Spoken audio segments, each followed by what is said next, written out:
Good morning everyone. আজ আমরা morning show থেকে একটা টপিকস নিয়ে আলোচনা করব। সেটা হচ্ছে আমরা মর্নিং শো থেকে তোমাদের কি দিচ্ছি, আমরা দিচ্ছি হচ্ছে কিভাবে নিউজ পেপারটা ইংলিশে পড়া যায়।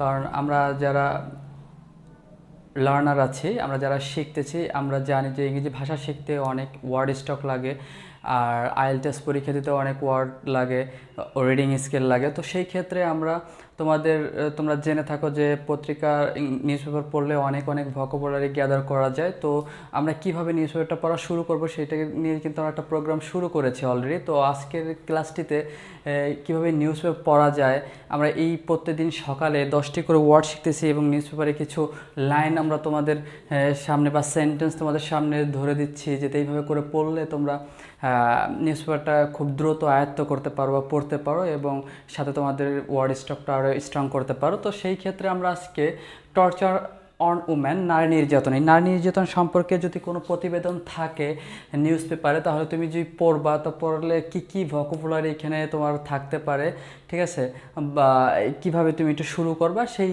নিয়ে কিন্তু আমাদের আজকের ক্লাসটিতে আলোচনা হবে। তো কথা না বেরিয়ে শুরু করি। আমাদের প্রথম যে ওয়ার্ডটি আছে একটু খেয়াল করো, দেখো প্রথম ওয়ার্ডটা হচ্ছে কোরাল। তো এই কোরাল শব্দটার অর্থ হচ্ছে যে, দেখো কোরাল শব্দটা আমরা কি দেখব, আমরা হচ্ছে বর্বর অথবা নিষ্ঠুর। আমরা একটু কালো কালি দিয়ে লিখে ফেলি, বর্বর বর্বর অথবা নিষ্ঠুর, নিষ্ঠুর, ঠিক আছে। কোরাল কোরাল মানে হচ্ছে বর্বর অথবা নিষ্ঠুর। এরপরটা হচ্ছে দেখো গজ আউট। গজ আউট, গজ আউট মানে উপড়ে ফেলা বা উঠিয়ে ফেলা। হ্যাঁ, উপড়ে কোনো কিছু উপড়ে ফেলা, উপড়ে ফেলা, ঠিক আছে। আচ্ছা, এরপর হচ্ছে রিফিউজ।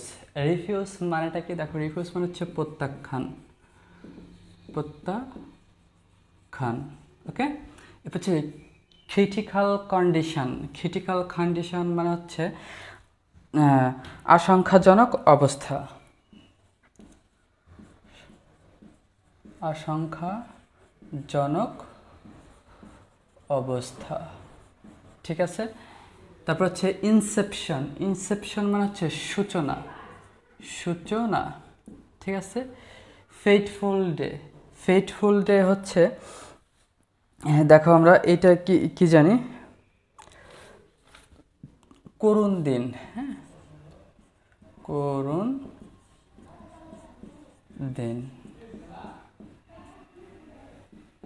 আচ্ছা, এক্সপ্রেস। এক্সপ্রেস মানে হচ্ছে প্রকাশ করা, প্রকাশ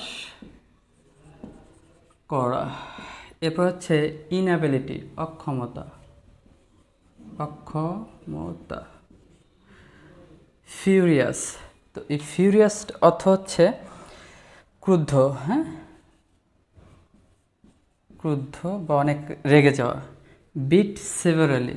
বিট সিভারালি হচ্ছে নির্দয়ভাবে পেটানো, নির্দয়ভাবে পেটানো, পেটানো। একটু ভালো করে খেয়াল করি, এবার আমরা শব্দগুলো একটু দেখো। প্রথমটা আমরা পেয়েছিলাম কি, কোরাল।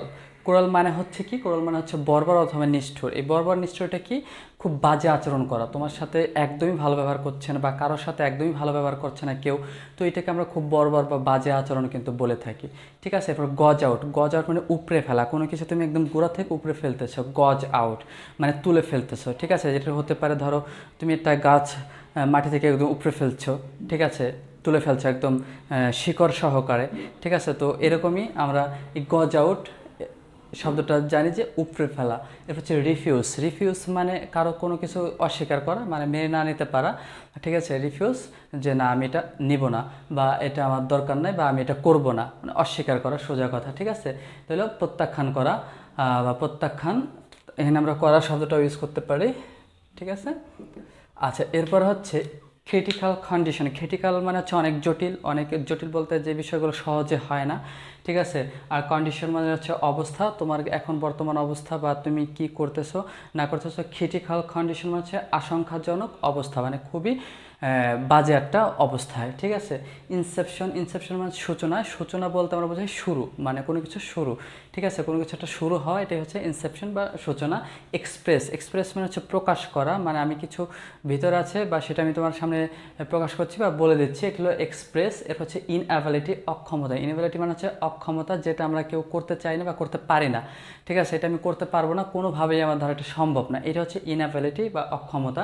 এটা হচ্ছে ফিউরিয়াস মানে ক্রোধ বা অনেক রাগ, ভিতরে তোমার অনেক রাগ, অনেক জেদ, ক্রোধ, ভালো লাগছে না, ঠিক আছে, কোনো একটা কিছু করে ফেলবা, ফিউরিয়াস, এটা হচ্ছে ক্রোধ, হ্যাঁ। আর বিট মানে হচ্ছে মারধর করা, আর সেভারালি তো আছে নির্দয়ভাবে, সেভারালি হচ্ছে নির্দয়ভাবে পেটানো কিছু কিছু। তো এই যে কিছু শব্দ আছে, এই শব্দগুলো আমরা সাধারণত কি টর্চার অন ওম্যান এরকম একটা প্রতিবেদনে কিন্তু পেয়ে থাকি। তো এই শব্দগুলো লাইনে কিভাবে থাকে বা আমরা কিভাবে একটু পড়লে তোমার তো সুবিধা হবে, একটু দেখায় আসো। দেখো আমরা পত্রিকা থেকে কিছু লাইন এখানে নিয়েছি, তবে তোমরা কিন্তু মনে করো না এটা লাইন সবগুলো প্রতিবেদন পুরোটুকু আমরা লিখেছি, জাস্ট আমরা তোমাদের বোঝানোর জন্য যতটুকু দিয়ে তোমরা বুঝবা সেটা করার চেষ্টা করেছি। দেখো, এ ক্রুয়াল হাজব্যান্ড একজন নির্দয় বা নিষ্ঠুর স্বামী, গজ আউট উপড়ে ফেলে, অন অফ দ্য আইস একটি চোখ উপড়ে ফেলে, দেখো, অফ হিজ ওয়াইফ মানে তার স্ত্রীর একটি চোখ উপড়ে ফেলে একজন নিষ্ঠুর বা বর্বর স্বামী, ঠিক আছে। Refusing to pay dowry money, wife at village Irenda, তার গ্রামটা ছিল কি ইরেন্দা, ইজ সাভার কি সদর উপজেলা, এটা হলো সদর উপজেলায়, অন ওয়েডনেসডে মানে হচ্ছে বৃহস্পতিবার, ফর রিফিউজিং মানে কি প্রত্যাখ্যান করার কারণে, কি কারণ প্রত্যাখ্যানের জন্য, টু পে ডাউরি মানি, পে মানে প্রদান করা, ডাউরি মানে হচ্ছে যৌতুক, মানে হচ্ছে টাকা, যৌতুকের টাকা প্রদানের যে রিফিউজ বা প্রত্যাখ্যান করেছে, সেই জন্য একজন নিষ্ঠুর স্বামী তার ওয়াইফ বা স্ত্রীর চোখ উপড়ে ফেলেছে। তো কিন্তু আমরা কিন্তু এখানে পাচ্ছি কি, দেখো তো, গজ আউট এই শব্দটা পাচ্ছি, দেখছো।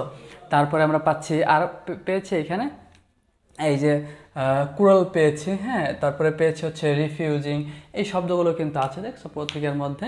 তো এরপর হচ্ছে দ্য ভিকটিম মানে হচ্ছে যে শিকার হয়েছে, সুখজান, তার নাম হচ্ছে সুখজান, ওয়াজ অ্যাডমিটেড মানে হচ্ছে ভর্তি হওয়া, টু দ্য জেনারেল হসপিটালে ইন দ্য ক্রিটিক্যাল কন্ডিশন, আশঙ্কাজনক অবস্থায় সুখজান জেনারেল হাসপাতালে ভর্তি হয়েছে। তো আমরা এই শব্দটা পেয়েছি এই লাইনের মধ্যে, দেখছো তো। যদি আমরা এরকম শব্দ ধরে ধরে পড়ি তাহলে কিন্তু আমার মনে হয় না আমরা খুব বেশি কষ্ট করতে হবে, আমরা ইজিলি পত্রিকাগুলো সলভ করতে পারবো, আর এই ওয়ার্ডগুলো আমাদের মনে আস্তে আস্তে কিন্তু গেঁথে যাবে, ঠিক আছে। আমাদের মুখস্থ করতে হবে না, জাস্ট লাইনের সাথে মনে রাখলে কিন্তু আমাদের ওয়ার্ডগুলো বেশি মনে থাকে, হ্যাঁ। তো এরপরে কি আছে, ফ্যামিলি সোর্স বলেছে বা সূত্র থেকে জানা গেছে, সারোয়ার হাজব্যান্ড অফ সুখজান, এই সুখজানের হাজব্যান্ডের নাম ছিল কি সারোয়ার, ঠিক আছে। ইউজ টু টর্চার, মাঝে মাঝেই বা সচরাচর টর্চার মানে নির্যাতন করতো, হিজ ওয়াইফ তার স্ত্রীকে, ফর ডাউরি যৌতুকের জন্য, since the Inception of their marriage, তাদের একদম বিয়ের শুরু থেকেই বা সূচনা থেকেই, ওই যে ইনসেপশন শব্দটা কিন্তু আমরা এখানে পেয়ে গেছি, দেখছো, ইনসেপশন, ওকে।